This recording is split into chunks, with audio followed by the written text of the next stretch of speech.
The U.S. Air Force marked a significant milestone with the reception of its first EA-37B Compass Call aircraft. The EA-37B Compass Call is an advanced airborne electronic warfare platform, equipped with sophisticated electronic attack systems designed to disrupt and degrade enemy communications, radar and other electronic systems.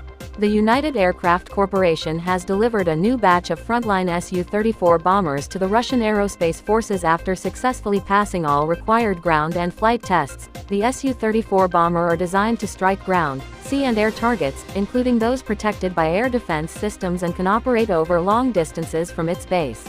Ukrainian troops successfully intercepted a mysterious new type of Russian jet-powered unmanned aerial vehicle, marking the first appearance of this drone model on the battlefield. The UAV did not carry any weapons or visible reconnaissance equipment, suggesting it might have been used as a decoy for testing Ukrainian air defenses.